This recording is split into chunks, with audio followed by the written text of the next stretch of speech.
What's up, everybody? Welcome to the Pick Six Podcast, CBS Sports Daily NFL Podcast. I'm Will Brinson. I'm your host. If you're listening to the podcast, it is Friday, September 23rd. If you're watching with us live on YouTube, it is Thursday, September 22nd, and it is a Picks show with Pete Prisco and R.J. White. What's up, fellas? How we doing? Good. What's up? How are you? You good?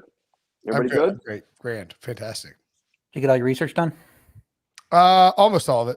I needed like 2 or 3 more games, but I don't think I have any best bets on these games. So, and I've got most of my DFS research done too. So that's. By the way, it was great. The rundown was sent out today. RJ's picks all there. My picks all there.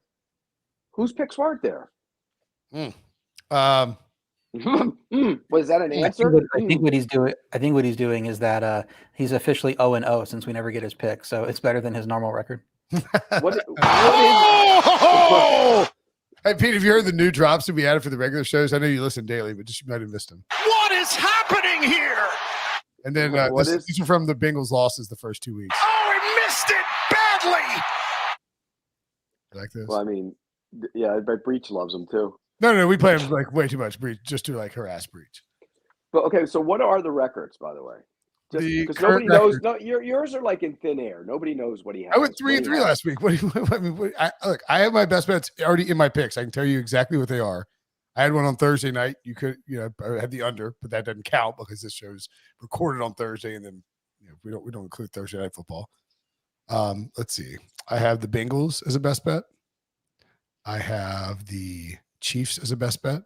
I have the Lions over as a 15-unit Super Whale max bet. Best bet. This week. Yes. What was your record last week? So you're 3-3. 3-3 last week. Although me and RJ have no idea if you were. I read Debo. Do I write him down the run? Is Debo still here? I don't know if Debo even works here anymore. No, you did not. I added him in the rundown. I read them at the end of the show. I literally said, here are my best bets, and I read off 6 best bets at the end of the show. Pete, that is not true. I looked read all 3 of our best bets at the end of the show. I looked at it, and it's not in the rundown. We have no idea. It's like magic. I just went 3-3. You used to say you went 3-3 every week. I wish I could go 3-3 every week most of the time. You went 4-2. RJ went 4-3. Overall, Pete 9-3. RJ 7-6. I'm 5-8. Debo says he's killing the parlay. Yeah. What's the decision behind that? I want to know the rationale behind that. Because we never hit it. Once in a decade, right? We haven't hit it since the 2020 season, I don't believe. Yeah. We hit it like twice, right? Like right out the gate, and then like never again. 2020, that's right. And then like 2021, we didn't get anything. Yeah. Are you aware that Debo is also retiring? Retiring? From the podcast. No, seriously, he's done. I had heard rumblings to that effect. He had been trying to leave for several months. I'm assuming Billy is also on this podcast, but Billy's the new podcast producer.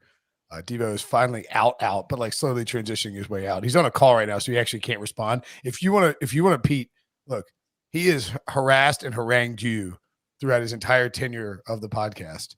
He is on a call. He can't respond to any criticism that you provide of him right now. So feel free to fire away. He hasn't harassed me at all. Nobody harasses me. I don't take it. What do you? This is not true, Debo. I know how you feel about Debo.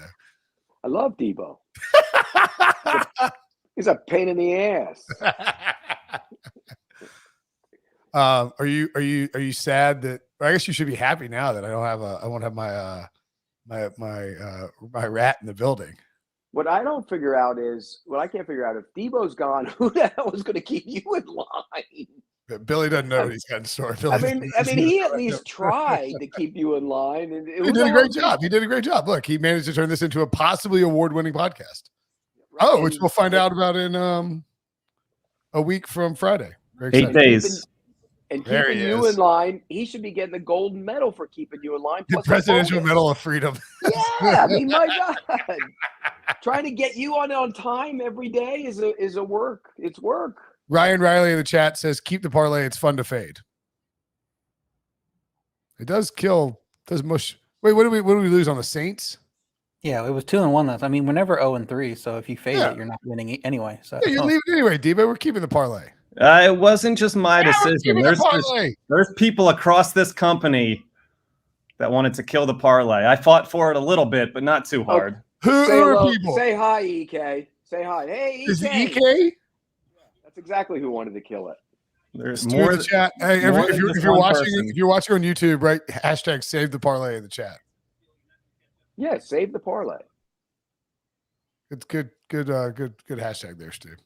Anyway, the parlay did not hit. It with 2-1. Maybe we'll do one more parlay for Debo. If it hits, we'll buy him a present on the way out. If it doesn't, we buy him nothing. Either way, we buy him nothing.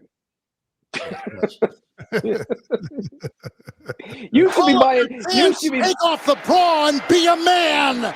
You should be buying him a ton of stuff as much as he bailed you out in the process of this podcast. Yeah, probably. Yeah, his present is not working with you anymore. That's the golden ticket. Yeah, that's right. If the parlay hits, you have to stay on the podcast. I'm not too worried about that then. Wow. Oh, ouch. All right. You want to start with these picks? We're already Yeah, let's behind. go. We're already behind Let's pace from last week. Last week's fastest ever picks podcast. Love that one. I know. Let's try and break that record. I'll pretend I have to leave town in like 5 minutes. Bills -6 at the Dolphins. A fascinating matchup. The Dolphins 2-0. The Bills 2-0. The Bills have looked like the best team in football by a pretty wide margin so far through 2 weeks. The Dolphins have, at the risk of angering Tuanon further, have gotten a little lucky in terms of some of their scoring and in terms of coming back and beating the Ravens. They should have lost that game, but they didn't. And they're 2-0. They're high scoring. They're fun to watch. Mike McDaniel has changed their identity. The total here, 52. Pete, do you think that Tuanon can take out your Buffalo Bills? Well, they're not my Buffalo Bills. They're RJ's Buffalo Bills. And do I think they're going to take out Buffalo? No, I do not. Tua hasn't played well against the Bills. And Buffalo has owned them in recent years. And what's to think Miami's defense, which couldn't stop Lamar Jackson last week, is going to stop the Bills? So I say no. I think it's going to be, it's so obvious to me that it looks like it's going to be a high-scoring game. So I would probably lean to the over more than anything. But I can't back Miami. Nobody plays as bad a defense as the Baltimore Ravens played in the final quarter of that game last week. Oh my God! For the Cleveland Browns against the Jets. But the busted coverages is the same thing. They don't know what they were doing. They had no idea. Yeah, Hill and Waddle can run and they can fly, but those were not just running by guys. Those were busted coverages. It was terrible. So my lean would be to the Bills and the over, but I got a sneaky suspicion that somebody's going to play the I'm not going to get this Christmas present game and hope he gets the Christmas present. I have a best bet on Miami. As much as I love the Bills, the line moved 1.5 points after Buffalo won.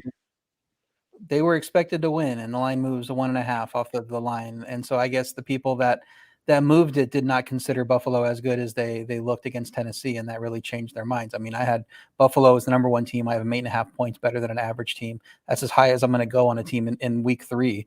I think Miami deserves 3 points for home field advantage. I think you do have to respect the offense. They might not be playing Buffalo in this game. Buffalo's secondary beat up. We saw Dane Jackson leave with injury, had to go to the hospital. We know Trey White is still out. Micah Hyde missing practice. Jordan Poyer's not going to practice Thursday. So I don't know if the secondary is the Buffalo secondary at this point. So we'll see. They might have to deal with some busted coverages there. It might not matter if the D line can get in and rough up Tua and make him throw early, but we'll see. I know as good as Buffalo is, I just can't see him as +9 against Miami on a neutral because I think Miami is a solid team. Big edge on defense, obviously, if Buffalo is healthy, because Miami looking ugly thanks to those Baltimore big plays. But Miami wide receiver deal going to be tough to cover, even if you did have the cornerbacks there. So even if Miami defense can't stop the Buffalo offense, I think they can backdoor cover here because the secondary isn't going to be at full strength. So I like Miami +6 as a best bet. I'm with you on this total, Pete. Like, I don't understand how this game stays under 60 points. Like, I mean, especially if those injuries that RJ just described are to the Bills secondary are real. I mean, like, this is big play potential waiting to happen. The Bills are a like high octane, deep strike, big play offense that can torch you at any moment. We saw Miami's more than willing to give those up. And then conversely, if Buffalo is missing guys in the secondary, particularly those two safeties who are so key to what they do on defense, then Miami and Tyreek and Tua and Tyreek and Jalen Waddle are going to be able to score points as well. Plus, we saw what they're like in a comeback mode. It won't be like Tennessee where Malik Willis is suddenly under center and not really wanting to pass in the third quarter. It feels kind of like this is going to be the number one game in terms of DFS ownership by a wide margin, I would think. So I kind of want to take the over as a best bet, but I don't have it listed originally on my picks, and it feels a little chalky. So I'm going to pass. But I think Buffalo wins and covers, but Miami could easily storm through the back door with the weapons they have, and given what we saw from them last week, I just think several of the Miami scores over the first 2 weeks, the strip sack fumble at the goal line against the Patriots, that kind of fluky 4th and 7 right before halftime to Waddle, and then you had those comeback scores where they were down like 28-7 at half, I believe. A little not your normal course of action score. So I think the Bills are the better team. I think the Bills take care of business, but certainly that is a lot of points. Moving along to the Ravens at the Patriots. The Ravens, who just lost to the Dolphins, are -3 on the road at New England. Baltimore looks extremely explosive, or at least in the last 6 quarters has looked extremely explosive. This total is actually kind of a sneaky 43.5. The Patriots haven't done anything on offense heretofore, Pete. Do you think they get rolling against the Ravens? I do. I think they're going to win this game outright. I think Baltimore's defense has major problems, and I know New England hasn't done much on offense. What's the weakest unit on the field? Is it the Baltimore defense or the New England offense? Because Baltimore defense can't rush the passer. They're bad in the secondary. They give up a ton of big plays. I would lean to I like New England to win the game outright, so I'll take the Patriots plus the points. And worth noting too, RJ, is that Lamar Jackson's status is up in the air. He was wearing protective equipment, but there's no doubt that he's going to play. He's going to play, but he's at least limited to some degree. Correct. The picture surfaced to that, and people started speculating, and Harbaugh came out right away. It's a nice playing. Don't worry about that. Buffalo's offense #1 in yards per play, thanks to explosive plays. I think the New England defense can limit those. It's hard to give the New England defense. What do you mean, right? What's that? You said Buffalo, I think. The Baltimore offense is #1 in yards per play. Yeah. Hard to give New England defense much credit for slowing down a bad Pittsburgh offense, but they were solid against Miami. We saw what Miami did the next week. New England passing game, not great, but I can exploit Baltimore if the injuries affect defensive back depth. Like you guys are talking about. This number kind of feels right to me.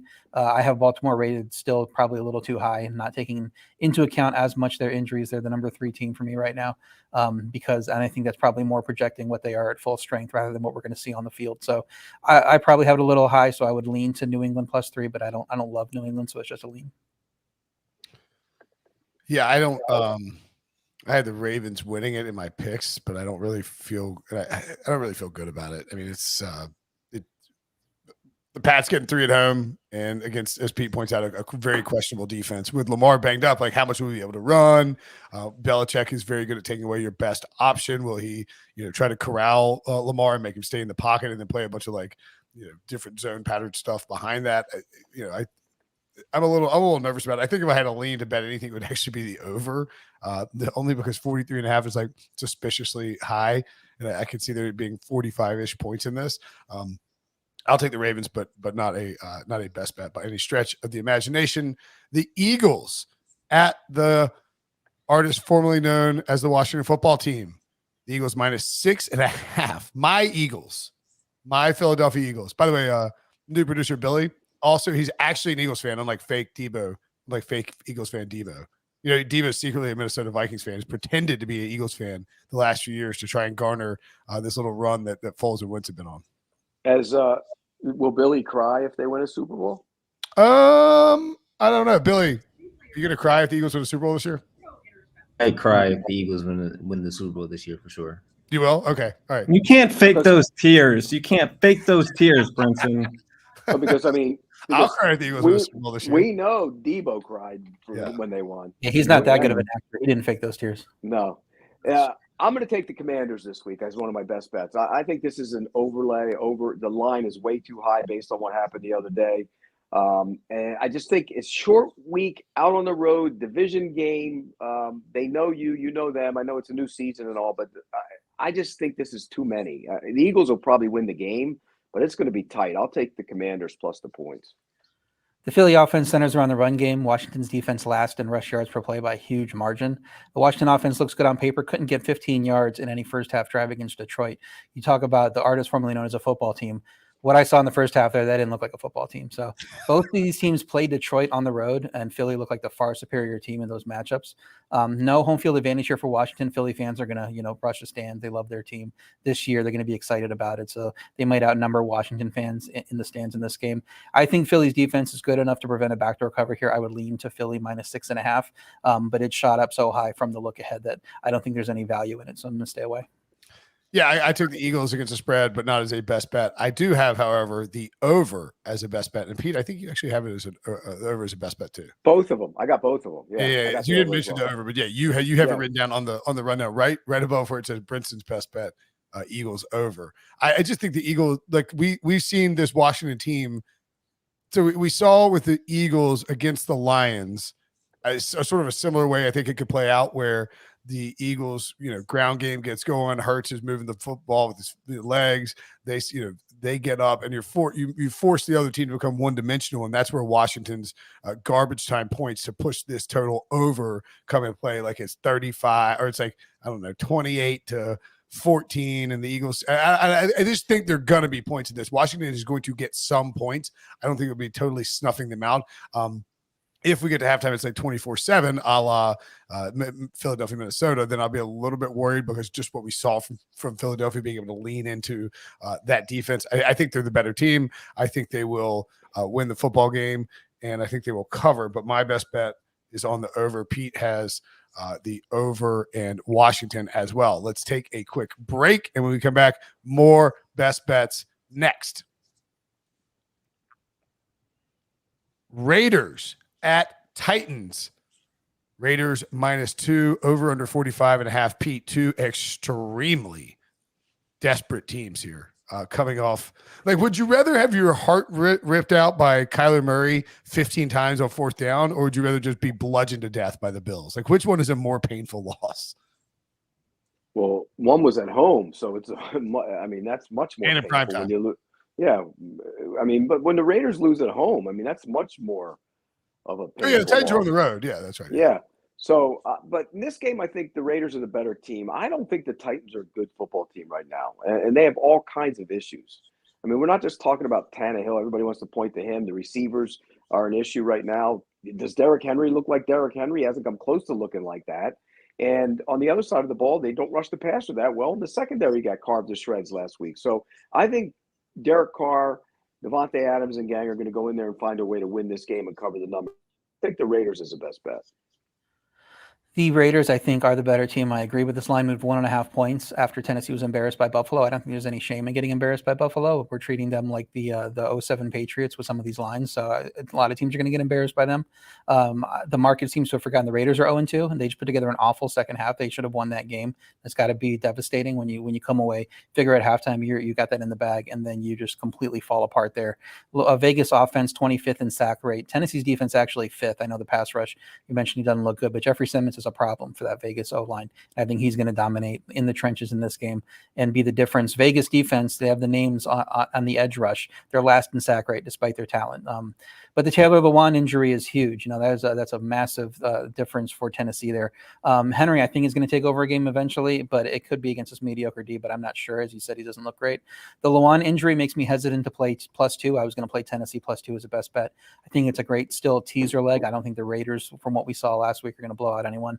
So I tease Tennessee up to +8 as the first leg of my teaser. Yeah, Lewan is a major problem because I think we've seen him go down early to midway through the season before the offense really sputtered for a couple of weeks. Maybe they'll figure it out. I think I trust Vrabel to get that going. I've got the over 45.5 as a best bet here as well. I'm feeling over-ishy this week, and I don't care. I think Tennessee wins the game too. You know what? I'm gonna take the Titans +2 as a best bet anyway. I don't care. Titans and the over, both best bets. I think my theory that I want to operate on here is if you play the Bills, you're not as bad as you look. Like that's people are like, oh man. And I agree that Tennessee is not a great team by any stretch of the imagination. The AJ Brown thing is clearly an issue for them, but it's like we're remembering what we saw when teams played Buffalo, and it's like, wow, the Rams suck in week 1, and wow, the Titans suck in week 2. It's entirely possible the Bills are just that good and are going to dominate teams like that on a weekly basis for a lengthy stretch here. And if that's the case, we're going to get some value early on in the season on teams who just played them. So I'm taking Titans +2 and the over 45.5 as a best bet in this game. The Texans are playing the Bears in what can only be described as a hopefully on Fox. Best matchup of the weekend. Yeah, hopefully that game's on Fox so we can talk about how great or how questionable it is. The Bears are actually getting some little steam here. -2.5, -120 at Caesars. The over under 40 in the Lovie Smith revenge game. Will the team? You have to imagine, Pete, that the Texans, every player will try harder this week for Lovie Smith. Well, you got a team playing back-to-back road games in the Texans, which is tough, and you have a team that's playing like they're in 1950 in the Bears. They don't throw the ball. I know the first game had weather, but they don't throw it at all. There's no threat, and I think the Texans. They have 28 passing attempts so far this season. Terrible. It's 28. Terrible. I don't care about the weather. The first game, I get it, but you got to throw more than you did last week. The problem isn't the number of passes; it's when they pass. They run in the ball, they go away from the run, start passing, and they go back to the run. I don't understand what they were doing. So I think the Texans play good defense. We saw that last week. I think they're going to play good defense here, and I'm going to take the Texans. I think they win this game. I think Davis Mills didn't play well last week, had a couple drops as well. I think this is going to be a game where the Texans go up there. It's going to be ugly like you would expect, but I think they find a way to win a low-scoring game. Houston's offense last in yards per play, but at least Davis Mills isn't throwing picks and making mistakes in that sense. The Chicago offense, worst sack rate in the league. So, you talk about when they do pass, it seems it's not taking teams off guard because people are getting to the quarterback anyway. Houston's defense has been impressive versus two teams before the season. A lot of the people thought were playoff teams. Indy, I thought for sure everybody thought was a playoff team. Denver, you could argue back and forth, but Houston's been impressive so far. So I'm surprised Chicago's laying points to anyone. I'm with Pete. I would back Houston +2.5. Looks like you're going to be able to get 3. So wait for the 3, jump all over it at 3. But we're playing 2.5. So I made it the second leg of my teaser. Houston +8.5. Chicago might not score, 9 points in a game, much less beat a team by 9 points. So I'm in a survival pool with some buddies that there's like already it's down to like 12 people already just because of the chaos that's happened. And like I am convinced that there will be a lot of people. I don't know about this 12-person remaining league, but like I think if you're in a bigger league, there's going to be a lot of people who take the Bears this week, and I think it's a big mistake. Like I agree. I think the Titans are going to win this game, but I mean, if you just look around if you look at the various games and the options that you have, there haven't been very many good survivor options the first 3 weeks. Last week, maybe some better ones. It was still got a little dicey, whether it was Denver or the Rams. This week, there's just not a ton. And I feel like if you're in a bigger pool, you're thinking, man, I get one shot to use the Bears. I might use them here. I'm not saying that I want to do that. Don't you think that'll happen? It's not a 32-week season though. Like, why would you ever use the Bears when they're not a top 25 team, much less a top 16 team or 17 team? I mean, what team would you go? I think the Chargers is probably the answer, right?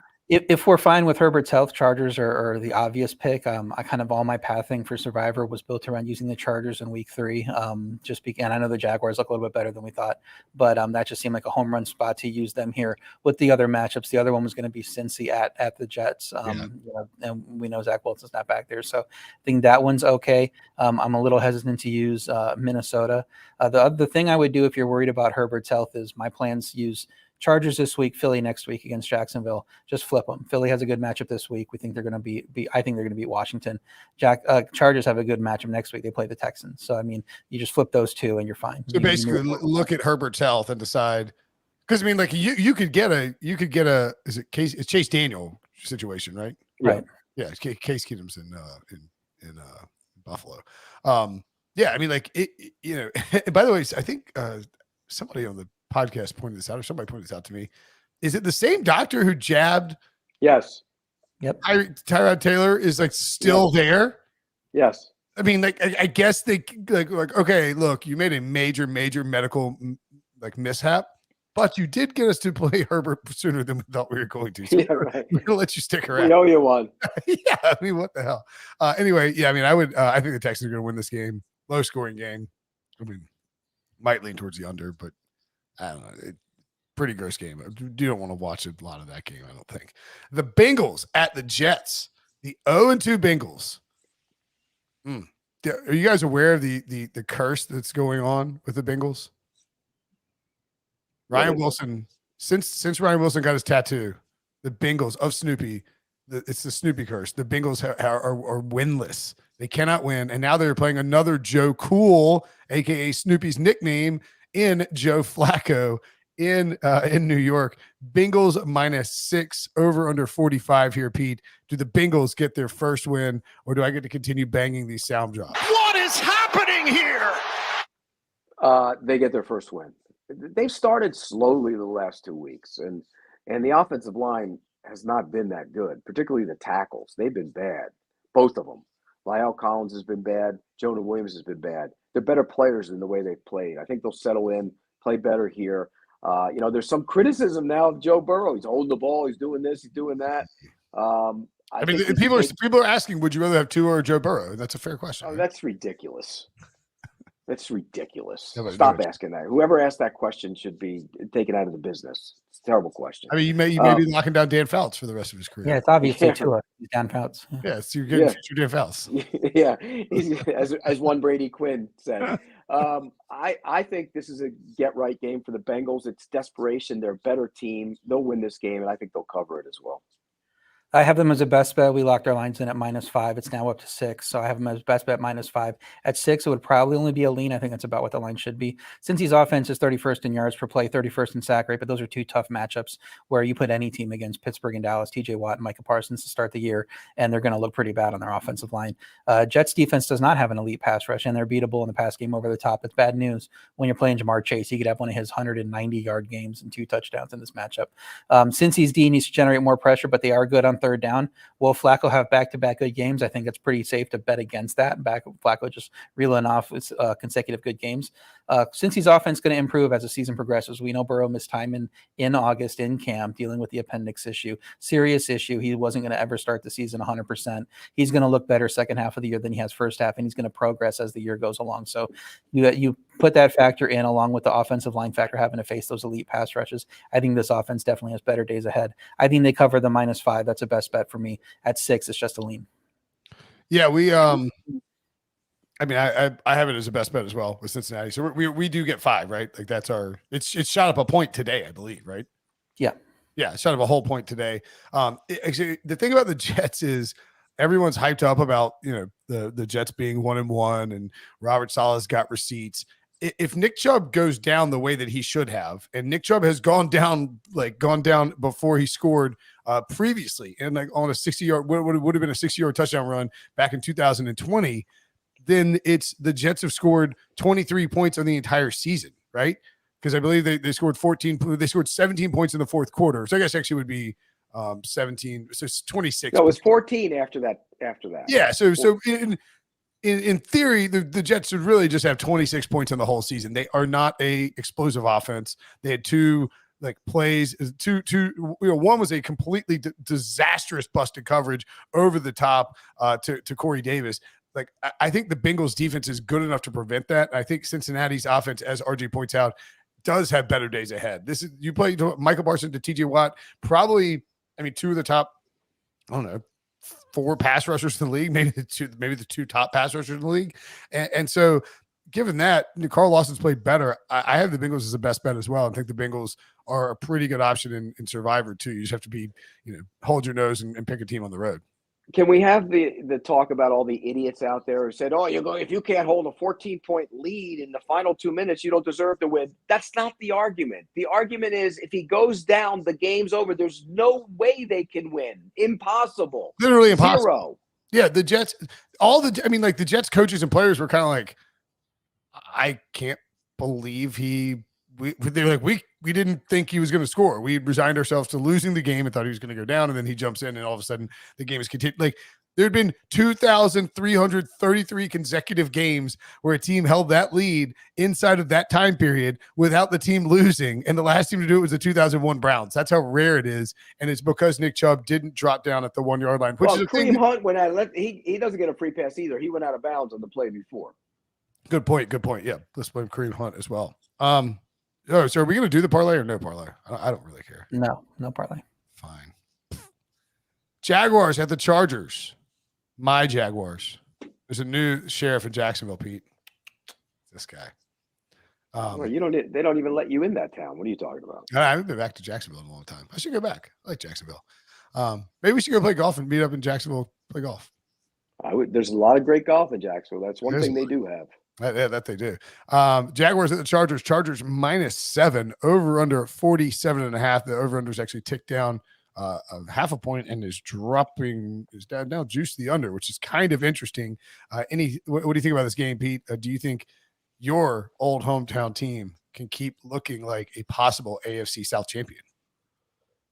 Well, they're the best team in the AFC South right now. I picked them to win. Yeah. I mean, when you look at the way they played defense last week, they just brutalized the Colts offensive line, just brutalized them. Even Quentin Nelson got turtled in that game. Was turtled. He was on his back. And I think they'll go out there and play really good on defense. My concern with them is, can they keep Bosa and Khalil Mack off Trevor Lawrence? That's the concern. So I think they'll hang around in the game because of their defense and because of Herbert's injury situation. But so I'll take the Jaguars plus the 7. And it wouldn't shock me to see them be right in the game at the end. The only problem is history says otherwise. They've been awful on the West Coast. I think they're 3-15 or something on the West Coast. They've been terrible on the West Coast. You've been beating that Jaguars West Coast drum. I mean, like not in a bad. I mean, just you've been accurately pointing out how bad they are. They are changing what they do, though. Normally, they've gone out on Friday, and Doug Peterson said, "No, this is a business trip. We're going out on Saturday, and that's when we're coming back on Sunday. None of that Friday stuff." So, I'm going to take Jacksonville plus the points here as one of my best bets. Yeah, maybe that travel is the difference here. My best bet's the other way. Chargers -7. If Herbert's healthy, I love the Chargers at this number. The look ahead was -9. It came down after Jacksonville looked dominant against the Colts. I think that's about as good as Jacksonville's going to look all season. So we're fading them off of their peak performance. Not that I think they're bad. I was high on them. I have a Trevor Lawrence MVP ticket in my little pocket that probably isn't going to hit. Obviously with some of the quarterbacks that are playing, but that was my way of getting a positive Jacksonville play, which I wanted to make this season. Jacksonville's defense, coming off that best game of the year, but that was against Ashton Doolin as a number 1 receiver. That's not going to be the case here, even if Keenan Allen can't play in this game. Chargers offense 6th in pass yards per play, 2nd in sack rate. They're going to be able to put up points against this defense, which does have its flaws. It's playing much better, but there are ways to exploit this defense. Jacksonville's offense strong in both categories too, but it's a tough test against a well-rested defense here coming off that Thursday game. I think Jacksonville will progress throughout the year and look better as the season goes on, as Peterson is getting more established with that team. I don't think they're good enough to stay close to what I think is a really good Chargers team here, especially if, like I said, Herbert is healthy. That rough travel spot for Jacksonville, and Chargers aren't worried about opposing fans in the stands. This is the one game with the Chargers you don't have to worry about opposing fans. In the LA area, you're going to flood the stadium with fans because you're not going to have a bunch of Jaguars fans out there. So looking like Herbert's going to play, so I made the Chargers the best bet on our show. I think if you want to wait for better health news and you're worried about the line moving up, I think it's fine to wait because they're a good teaser team to me at 7.5, 8.5. Tease them with Denver, tease Denver up through 3 and 7, and get Denver plus 7.5 if that's a way you want to play the Chargers in this game. So Brandon Staley on Wednesday evening said he's gotten a lot of rest since the last game. He's feeling more comfortable. Speaking of Justin Herbert, obviously. I know he was able to do some light throwing yesterday, some rotational work. We're just going to take it day by day and see where his comfort level is. According to Lindsay Theory of ESPN, Herbert did not throw any passes during the brief portion of practice open to reporters on Wednesday. Third-year quarterback watched his backups Chase Daniel and Easton Stick took throwing reps. I think the problem with this game. Let me ask you, RJ, does the under kind of moving? Does the total moving towards the under worry you at all from a, from a like people might not be They don't want to move the Chargers off of 7. Maybe they shift the total down in anticipation that Herbert doesn't play or Herbert is limited. Is that any kind of sign there? Yeah, I don't think it's indicative of the news of him not playing. I think there's a factor in there of, okay, if he doesn't play, we're good. That number is obviously going to come crashing down. If he does play, it's possible a really good Chargers defense just holds the Jacksonville to 10 points anyway. So it's not like, you're kind of hedging your bets a little bit there that even if he does play, the number's probably not going to shoot up too much. And if it does, you might still cash out if Jacksonville just does not show up for that West Coast trip. For sure. Yeah, I don't. Yeah, I think the other part of the problem is like if it's tough to take this. Like, I just don't want to lay 7, and then you're not going to know until like 2:30 on Sunday afternoon whether or not Herbert is definitely playing, unless he's ruled in by Friday. Which, just given light throwing on Wednesday, that seems unlikely to me. Yeah, well, we're not doing this show at 2:30 on Sunday afternoon, so no, of course not. He's going to play, so I'm going to lock him in as a best bet now. And if he doesn't, then I'm going to feel really bad about that. I do hope we hit more clarity on his injury status before I got to lock in my contest picks, because I would love to take the Chargers in the contest if it looks like he's going to play. And if he's just questionable in a game time decision, you obviously can't do that. Right. That was sort of I was really more making it as a point to, if you were listening or watching the podcast, and you're like, oh, RJ's got the Chargers the best bet. You don't need to rush to bet the Chargers. I think if you do like the Jaguars, if you're like, oh, Prisco's got the best bet, and you want to go lock it in, you want to get the 7 now, because I don't think if once Herbert's in this game's not going to like 9 or anything. I mean, this is like, it's just going to be 7. The look ahead was 9, so it could go back up there, but that. What if Daniel plays? It goes to 5. Oh, it probably goes lower than that. I think it's like 2.5. People will be all over Jacksonville anything higher than 4. So I think maybe 3.5. Yeah. I mean, Herbert's got to be worth more than that to the line. So anyway, like, just be cognizant of that as you're making your picks, putting your best bets in, et cetera, or like, putting your picks into your pool. That's one that you may have to keep an eye on, depending on what your lock time is. The Rams -3.5 at the Cardinals, over under 48.5. Pete. Yeah, Arizona came back and they showed well in the second half of that game in terms of their offense. I just don't think they're that good. And the Rams haven't played very well. I think the Rams have had a little bit of the Super Bowl hangover so far. It was a block punt that cost anybody who had the Rams the chance to win that game last week, which was me. And I think that they're going to play much better here. They're the better team, and they've really handled the Cardinals and Kyler Murray. So I think they're going to do that here. So I'm going to lay the points with the Rams on the road. Rams offense struggling a bit, but good on third down thanks to Cooper Kupp, where Arizona's defense ranks 31st. The Rams stats, you want to quote them all, see if they're looking mediocre in certain categories. They're skewed by that Bills game, and the Bills are going to do that to a lot of teams. But the Rams took care of Atlanta, if not for the punt block, like you said, should have covered that game. Looked a lot better in that game. Arizona has 7 points in the first half of their 2 games combined. They should be 0-2 if Vegas didn't play prevent offense and prevent defense in that game. McVay owns this matchup, as we know. Arizona got their win. Kingsbury got his win last year. This ain't the same team from last year with Arizona. They have an incomplete receiver core. They don't look very good. So I have the Rams as a best bet, -3.5 as well. I don't think that they hang around in this game, and I don't think the Rams let them back into the game in the second half. Wait, did you have the Rams as the best bet, Pete? I don't remember. Okay, no, it wasn't on the sheet. I just heard also. So he said he likes them. So I was just I like the Rams as well. I don't have them as best bet, but yes, I mean this would be a parlay piece if we actually did the parlay anymore. We had the I think the Bengals and the Rams and maybe one more that's already in there. Anywho, I think the Rams are in a good spot here. The Cardinals' offense is completely unsustainable. You can't just have Kyler Murray running around making weird stuff happen on 4th down and on 2-point conversions and hope that that's gonna work for you in wild comeback fashion. It's like reminiscent of like what the Seahawks used to do with Russell Wilson, where they would just like blah blah blah blah blah, and then turn. Like, all right, Russ, we're losing. Can you do some make your magic beans happen? Like, that's not a sustainable offense. And if the Cardinals try and do it, or if that's what the Cardinals' plan is, it's not going to work.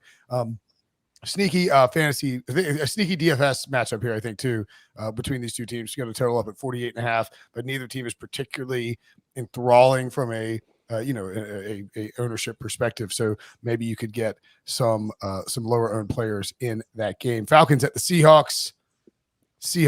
Ooh, well, that line has moved. The Seahawks were -2. The Seahawks it is now a pick 'em with an over-under of 42. Pete, you're back in the Seahawks. Does that make you happy or nervous? Well, if moved away a little nervous. I just think it's caught. He came off.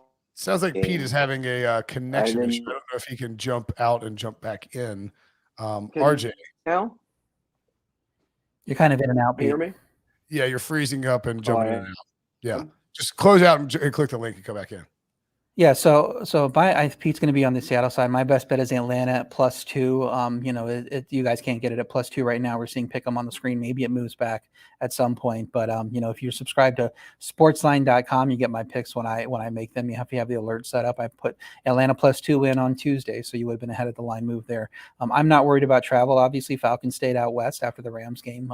Like when teams do that, so they're not worried about travel issues. Atlanta's offense has solid numbers considering they faced good New Orleans and Rams defenses. Atlanta's offense looks a little frisky there. Seattle's defense 29th in pass yards per play. I don't trust the run D either with Adams done. Seattle's offense just 234.5 yards per game. They limit mistakes, but there's not much upside with that offense. I think the Atlanta offense is the best unit in this game. I think they're going to win. I have them as a best bet at +2. Pete, go ahead. And, what were you saying about you have the Seahawks as the best bet?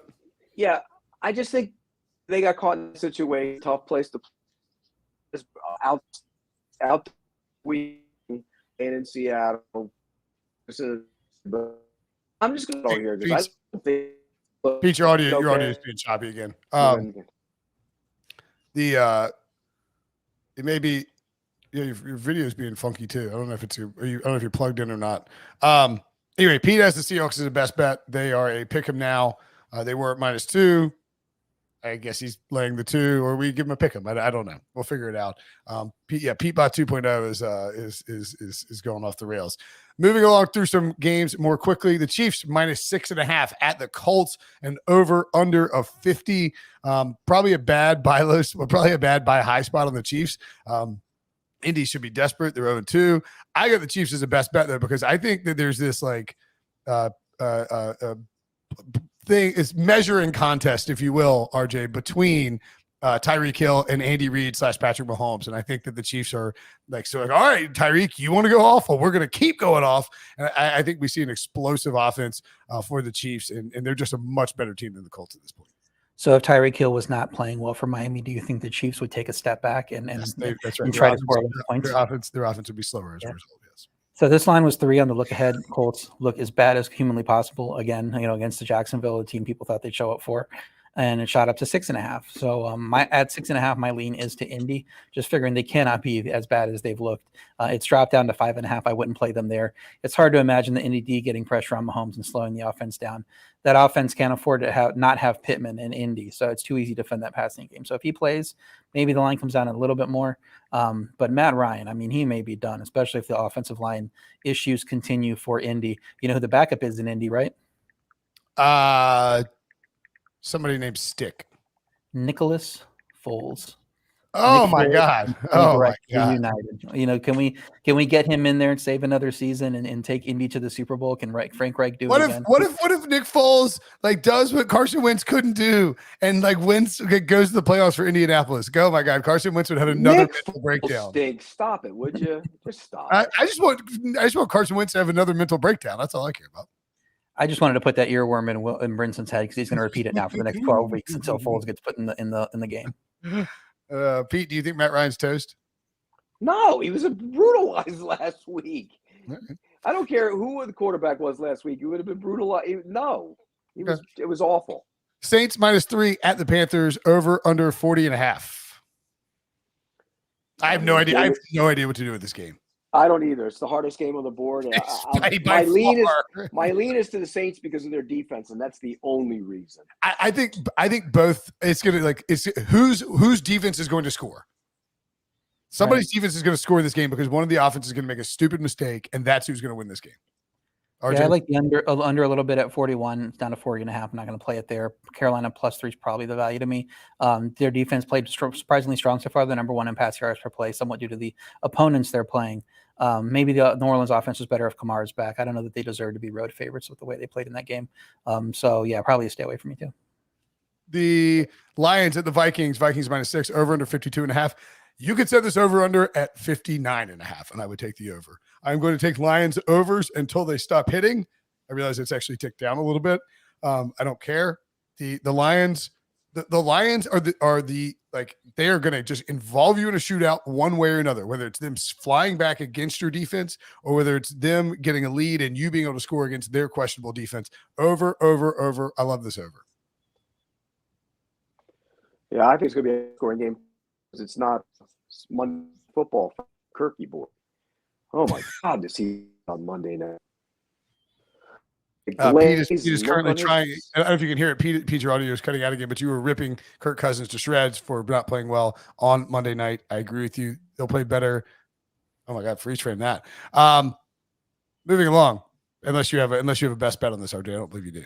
I don't. No, Detroit's defense Okay. Detroit's defense looked incredible in the first half against Washington, but then they fell apart, and we still hit the over pretty easy in that game. So no chance they slow down Justin Jefferson here. Minnesota's in a tough travel and rest spot, off a road game on Monday. They have the UK game next week. So this is a tough matchup for them. I think that's probably why the lines come down to 6. I agree with that line move, but I don't think there's much value on the 6. I'm staying away.